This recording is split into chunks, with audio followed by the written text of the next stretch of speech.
Olá, gente, tudo bem? Bem-vindo ao podcast do site RD News. Como você tá? Tá tudo bem por aí? Começando a semana com tudo e vamos começar falando de política. Gente, me deu até vontade de pedir para o nosso convidado abrir o programa, porque é muito ilustre a presença dele e eu estou muito feliz porque nós vamos falar com uma pessoa que é uma autoridade política mato-grossense e brasileira, que é o nosso querido deputado Júlio Campos.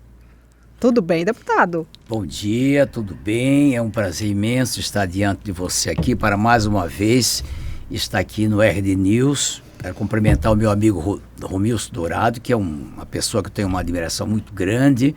Conheci o Romilson quando chegou em Cuiabá, vindo de Rondonópolis, alguns anos atrás, né? Ele era jornalista brilhante da Gazeta, né? E trabalhava também não só no jornal, como na TV Gazeta, da Rádio Gazeta. Então, e a partir daí ele virou um grande empresário da área de comunicação com o RD News, né? Que é um dos melhores sites mais bem visto e lido de Mato Grosso. É um prazer imenso estar com você aqui. Obrigada, deputado. E olha, falar de política com o senhor, para mim, que é jornalista, que não tem a bagagem do senhor, a gente fica até um pouco intimidado, porque o senhor sabe, o senhor faz parte dessa política. O senhor está entranhado. Quase histórico. E o senhor é muito modesto, então assim, a gente que entrevista o senhor, a gente fica... Eu fui estudar, né? A gente vai estudar, doutor Júlio, para poder falar com o senhor. Uhum. Mas nós estamos numa semana, aí um mês, que a política, parece que nós já estamos em 2026. Já começou aí, deputado, pela a sua experiência? Realmente você falou uma coisa séria. Eu acho que eu sou um dos mais antigos políticos no exercício do mandato de Mato Grosso. Igual a mim, só resta o Carlos Bezerra, né? Que agora não está sem mandato, é suplente de deputado federal, mas na ativa realmente da década de 70, resta eu e o Bezerra. Porque todos praticamente ou já deixaram a política, ou já morreram, já estão fora das atividades.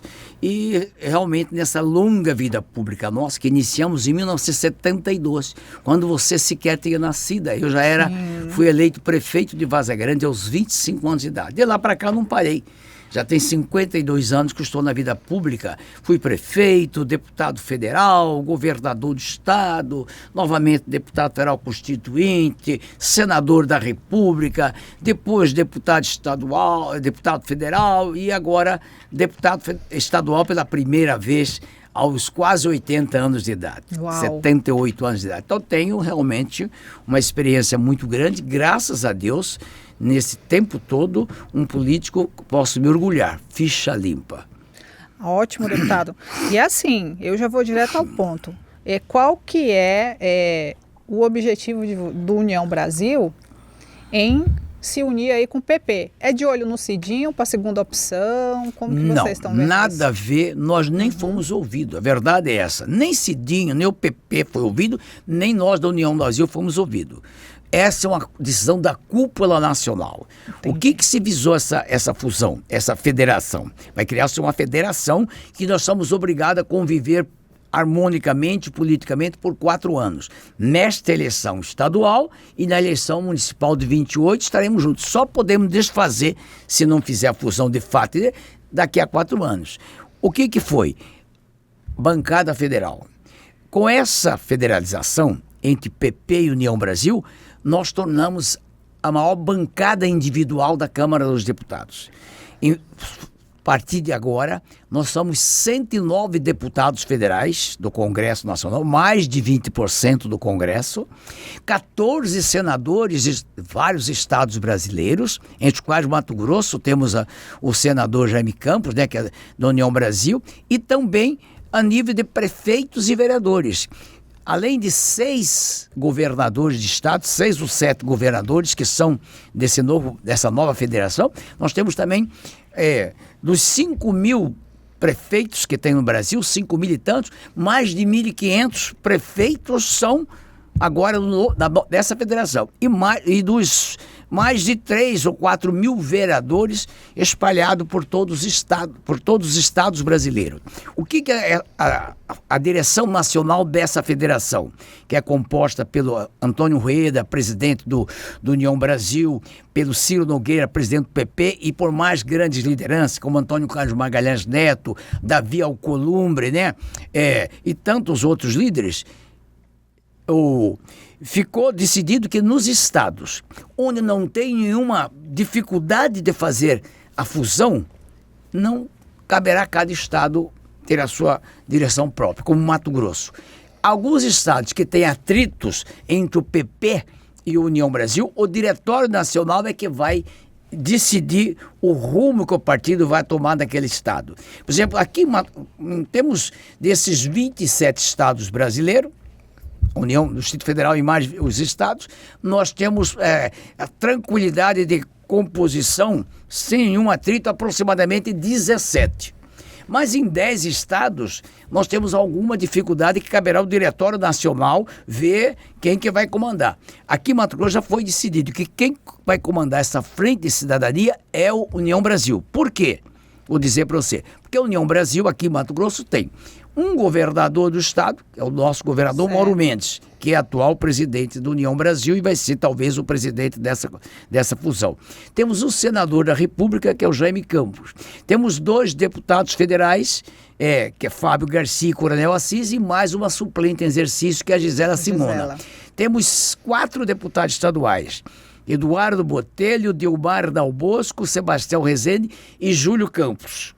4 deputados. E temos 60 prefeitos e mais de 300 vereadores. Você perguntou do Cidinho. Realmente, com a fusão, o Cidinho já vinha sendo lembrado como um possível candidato do PP ao governo do estado. E também a União Brasil tem como pré-candidato, já declarado, o nosso senador Jaime Campos, que tem uma força política muito grande em todos os municípios de Mato Grosso, pelo seu trabalho brilhante no Senado Federal, como senador municipalista. E então agora o nosso partido tem um quadro com 2 bons nomes, né? Que é o ex-senador Cidinho Santos, que é um empresário de muito sucesso aqui em Mato Grosso, e também o ex-governador e atual senador Jaime Campos. E temos também para o Senado Federal lembrado o nome do atual governador Mauro Mendes. E sempre é lembrado também o nome do Blairo Maggi, se ele quisesse voltar, né, para ser senador. É um político de muito prestígio. Além disso, com isso nós teremos uma boa chapa de deputado federal.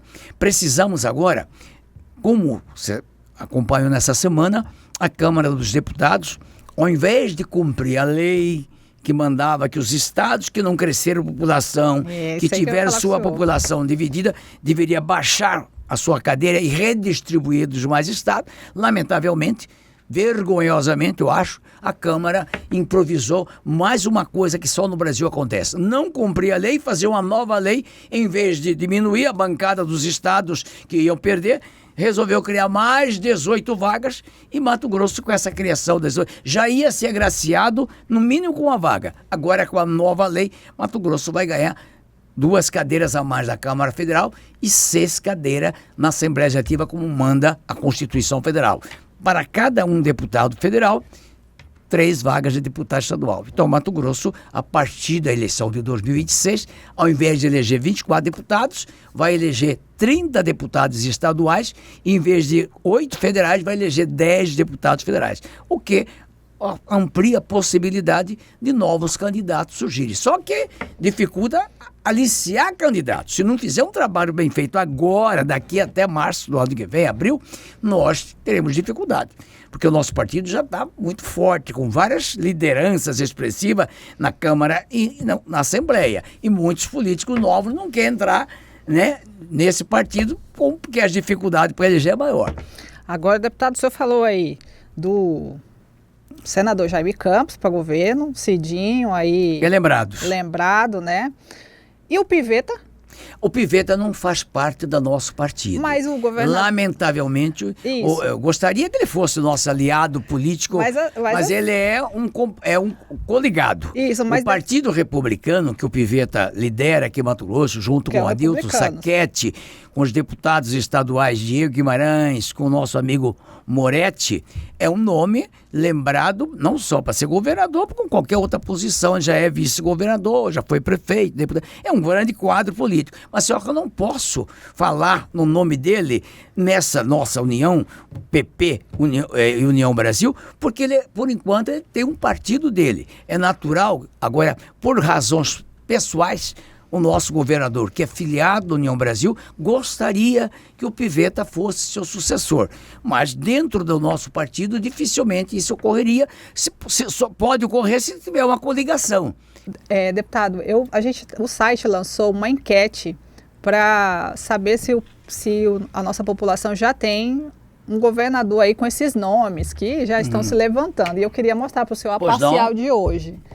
Olha aí como que está hoje. Essa parcial eu olhei, eu acho que era umas 9h40. Sim. Então tá aí o senador Jaime Campos, seu irmão. Quase 15%.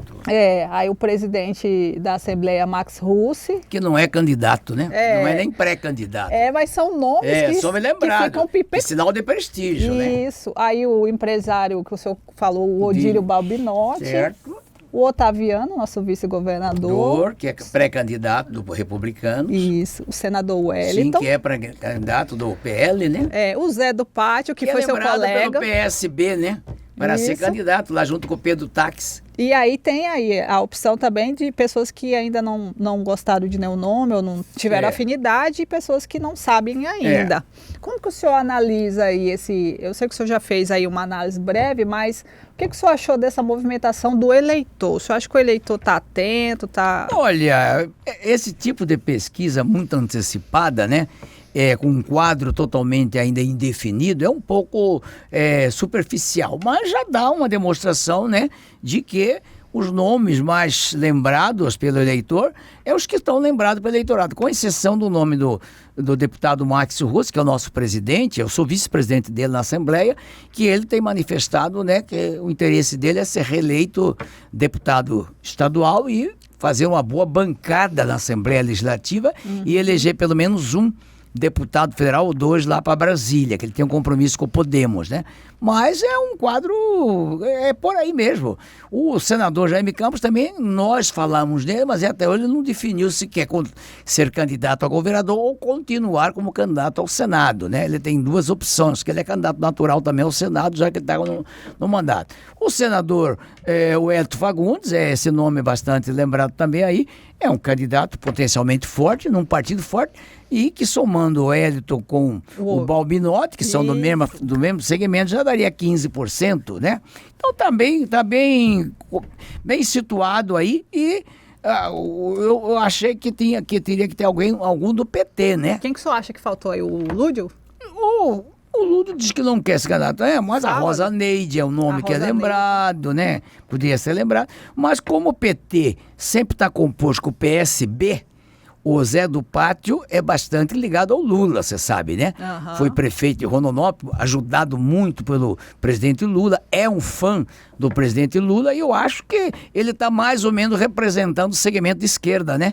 O segmento do Lula, que não é realidade, porque aqui em Mato Grosso, o Lula sempre tem mais de 30% dos votos. O PT, a esquerda, é em torno de 30% a 33% dos votos, contra 65%, 70% que é de centro-direita, né? Então, quer dizer, está mais ou menos equilibrado. Se você somar a votação do centro-direita, vai dar o que eu estou dizendo, né?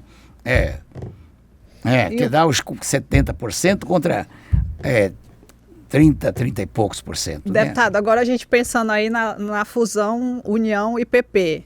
Jaime e Otaviano Pivetta. Olha aí, o percentual também fica um pouco parecido com o da esquerda, né? O Balbinotti e o Wellington. É razoável, né? Razoável. É por aí. Agora tem que fazer o seguinte: como que vai comportar o eleitorado na realidade daqui a um ano, né? Quando for a eleição?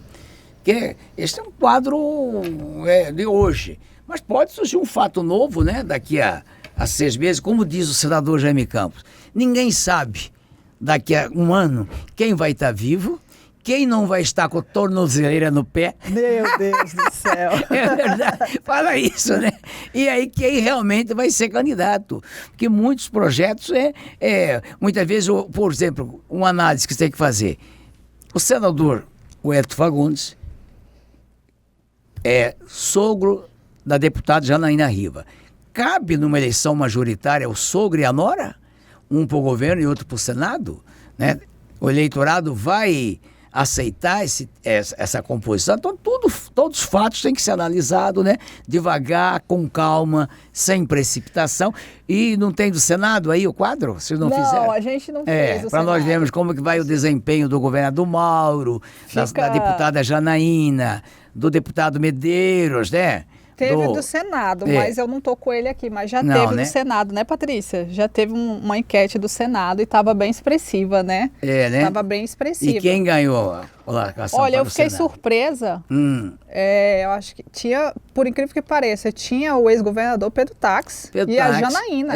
E o Mauro depois. Não pode desconhecer de que o Pedro Táxi vem se anunciando como um pré-candidato ao Senado pela força do PSB que ele esteve lá em Brasília e lá em São Paulo conversando com o Geraldo Alckmin, com o presidente do PSB, que no caso do Maxi Russi realmente sair do partido como vai sair para assumir o Podemos, ele com o Zé Carlos do Pato e outras lideranças iriam continuar no PSB e colocou seu nome também à disposição para disputar o Senado. É um nome que foi governador de estado, foi senador da República e que a gente não pode desconhecer o trabalho como senador dele.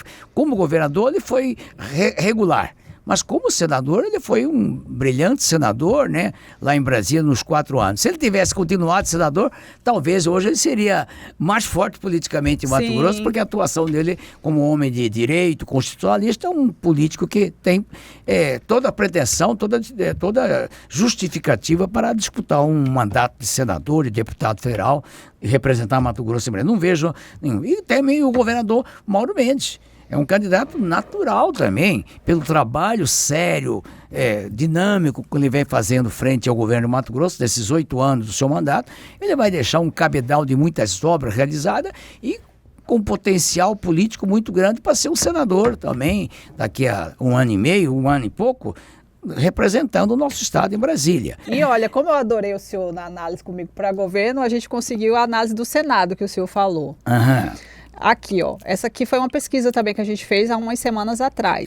Aí tem Antônio Galvão, ó, não pontuou, hein? Quase nada, né? Carlos Fávaro, o nosso ministro. A sua colega deputada Janaína, do MDB. O deputado federal Zé Medeiros, que é aí um bolsonarista, não tá muito bem. Mauro Mendes, olha lá, tá bom, União, ó. Tá bem. Aí o Pedro Táxi foi aqui que a gente se surpreendeu, né? O Pedro Táxi, Rosaneide não pontuou e as pessoas não quiseram nem dizer. Quando esses sites fazem pesquisa, porque quem lê site são pessoas, né, do nível mais elevado. Isso. Né? E nesse segmento pessoal mais intelectual, professor, universitários, tem gente que quer votar até, acionam um nome desses aí, mais por convicção ou até por protesto, né? Então, quer dizer, tem que analisar com muita... tipo assim, se a semana não tiver... Vejo que os 2 possíveis candidatos, aí ligado a gente mais próximo, que é o Mauro Mendes, que é nosso, da União Brasil, e a nossa aliada Janaína Riva, que hoje é do PMDB, né? Saíram muito bem na pesquisa, né? Podemos casar muito bem os votos, poderemos ganhar essas eleições. Agora, a surpresa realmente é essa explosão do nome do Pedro Táxi, né? Realmente a gente surpreende. Mas aí vem aquela questão que o senhor falou, da questão intelectual da classe, né? Porque aí tem as pessoas que não têm acesso até as pesquisas dessas feitas pessoalmente tem dado zebra, imagina a pesquisa de site. Agora sim. Mas dá um quadro, já é um prenúncio. Agora vamos aqui, deputada, aproveitando o gancho aqui do nosso painel. Janaína e Mauro Mendes. Foi aí umas semanas, Janaína e Mauro Mendes. Janaína agora oposição. Como que vocês estão Não é que a lidando Janaína com isso? nunca foi oposição, sempre foi da base governista. Agora sempre foi uma deputada que tem muita independência. Como tem o deputado Wilson Santos, como tem eu, tem alguns parlamentares que somos da base do governo, mas temos que ter alguma posição de independência, de coerência com a nossa vida, com a nossa luta. Então a deputada Janaína, lamentavelmente, teve um pequeno incidente com o deputado, com o chefe da Casa Civil, Flávio Garcia, Fábio Garcia, desculpa. Fábio Garcia, no sentido que houve um mal-entendido com relação à liberação de emendas, porque todo deputado estadual, pela Constituição e pela lei, tem direito a apresentar determinado valor de emenda ao orçamento do Estado, como tem o federal e o senador da União. Nosso caso aqui é muito pequeno, até perto da nossa receita pública. Por exemplo, Mato Grosso arrecada por ano, este ano, 45 a 50 bilhões de reais. Caramba. O Estado arrecada.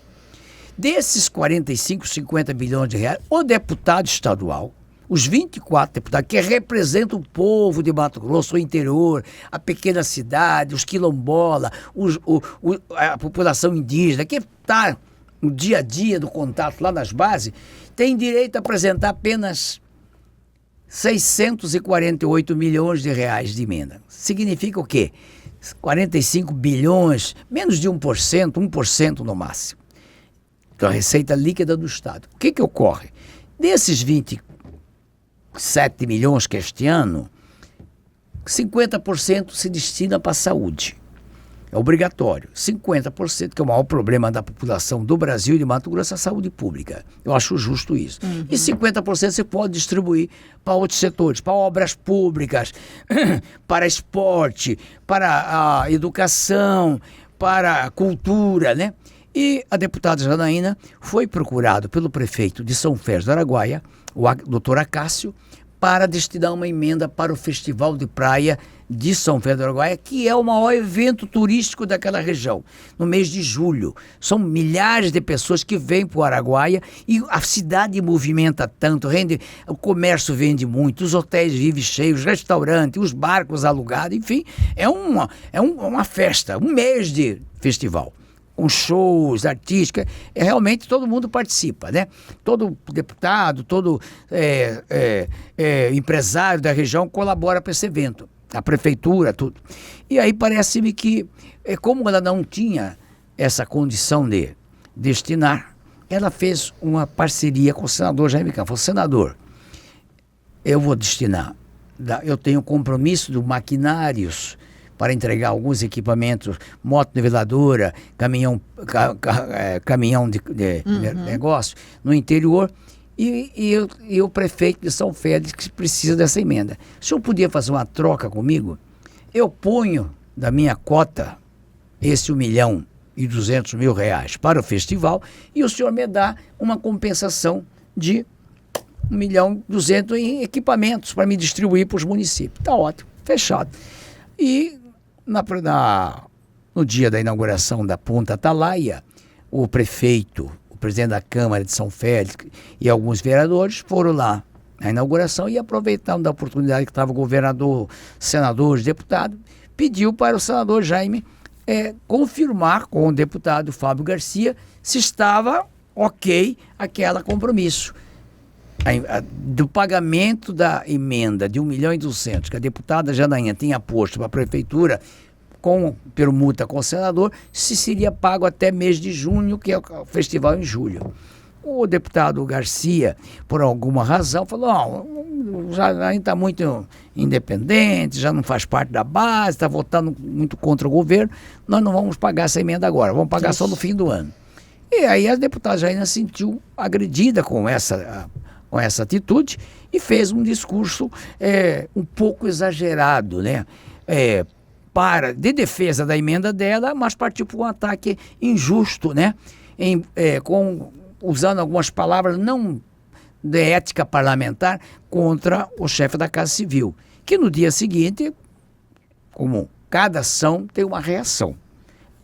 O deputado Fábio fez a sua defesa também, a sua reação e também atingiu algum problema de ordem pessoal, familiar, né? Essa coisa toda. Foi. E aí começou essa guerra, o que é ruim para todo mundo. É ruim para o governo e é ruim para nós, deputado estadual. Porque no momento em que o deputado fala que só vai liberar emendas para quem é da base, e os outros deputados que por lei têm direito?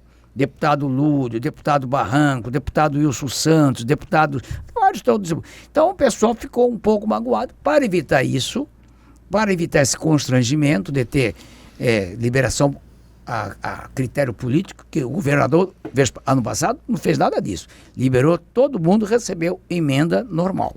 O que ocorre? O deputado Botelho está propondo um projeto de lei, incluindo na LDO, que é a Lei de Diretriz Orçamentária, e também na Assembleia, uma decisão de que, obrigatoriamente, o governo teria que liberar até junho dos 6 primeiros meses 50% das emendas, de preferências da saúde, porque a saúde não pode esperar. Da briga teve algo bom, né? Teve. Agora, deputado, só para encerrar, o senhor está aqui, tá passando rápido o tempo.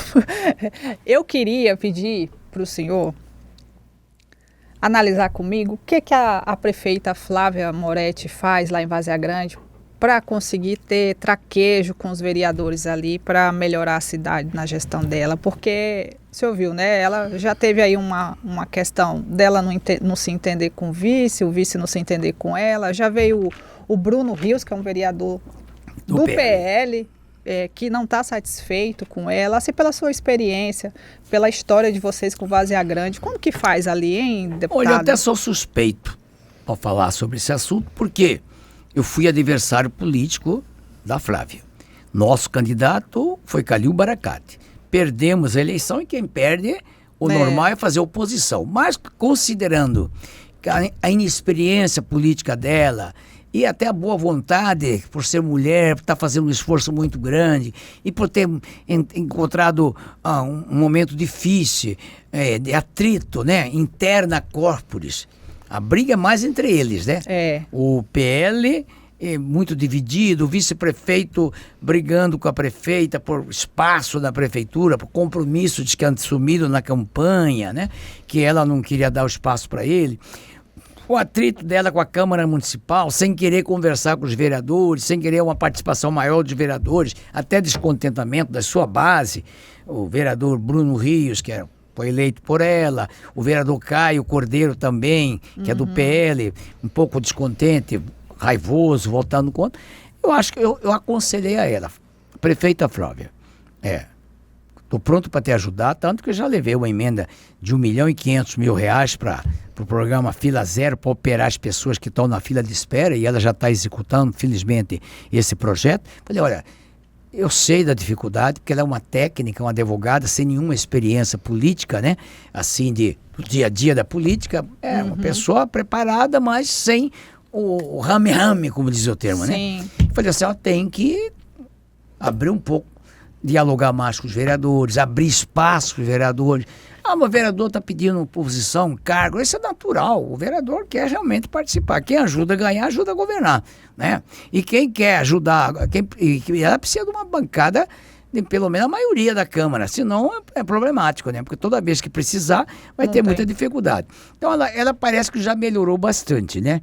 Já teve o próprio vice-prefeito que tem mais experiência política, já foi prefeito, o Tião da Zaelli, ele já procurou o presidente da Câmara, vereador Vanderlei Cerqueira, que é um político bastante antigo, já foi presidente da Câmara várias vezes, para fazer um diálogo melhor, e parece que está acomodando aos poucos, né? Ela já entregou para o vice-prefeito a fatia que ele queria, a direção do DAI, a educação, Secretaria de Obras, e parece que a Secretaria de Fazenda ficou sob o comando do vice-prefeito e ela ficou comandando. Parece que já está pacificando um pouco. Pelo menos nesses últimos dias, a gente já não vê mais tanta...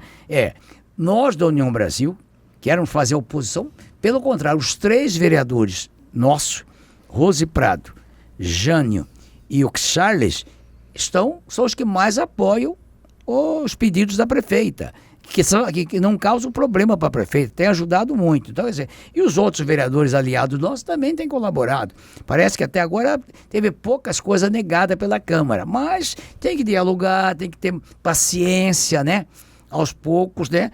Já está se organizando. Felizmente, Várzea Grande parece que está já tomando um rumo, né? E tem que também parar de mudar secretários, né? Já mudou 9 secretários em 3 meses de...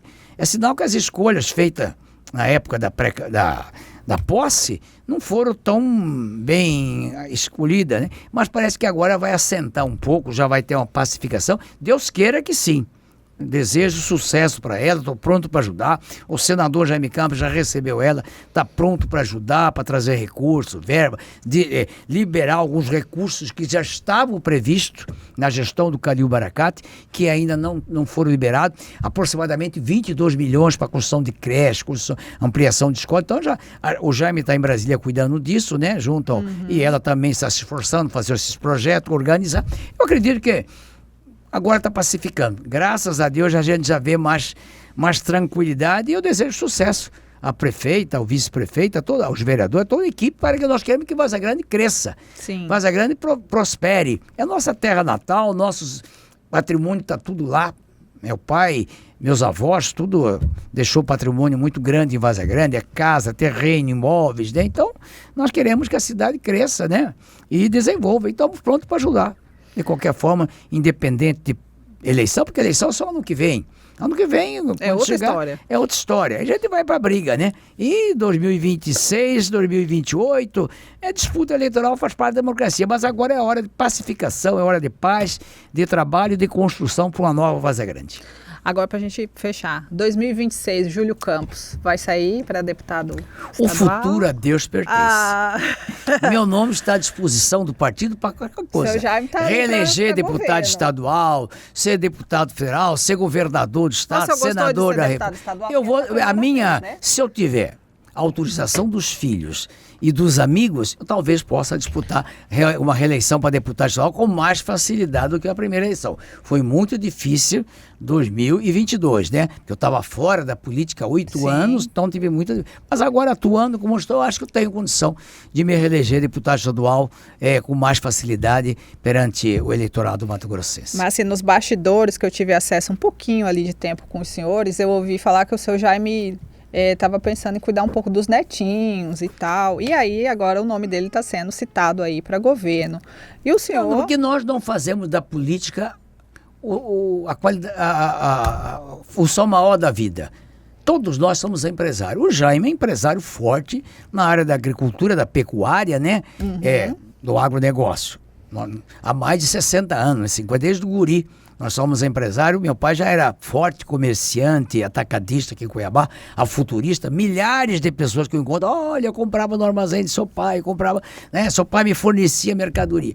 E eu sou empresário na área imobiliária, né? Tenho a empresa minha, Empreendimento Santa Laura, vai fazer ano que vem 50 anos de funcionamento. Também?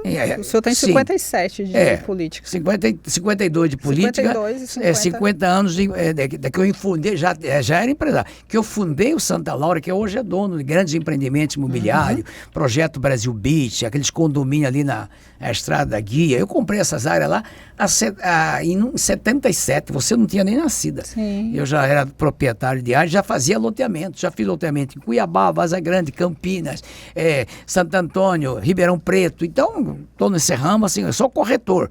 A minha maior função, né, entre deputado e agrônomo, eu sou mais corretor do que agrônomo, do que deputado, né? Então, a gente não vive de política. Se tiver que parar, paramos. Eu já parei 2 vezes. O senhor gostou quando parou? Parei e cuidei de minhas coisas.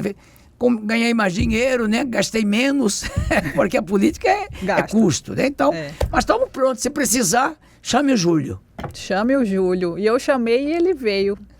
Obrigada, viu, pelo senhor ter vindo aqui, ter batido um papo comigo, ter me ensinado tanta coisa aí bacana. Obrigado pela oportunidade, um grande abraço, que Deus abençoe a todos os que estão nos vendo aqui no RD Newscast. Um abraço. Obrigada, deputado. E olha, segue o deputado Júlio Campos nas redes sociais, porque ele é produtor de conteúdo, viu? Tem muita coisa legal lá que você pode acompanhar e segue a gente também. Obrigada pela sua audiência. Boa semana. Tchau.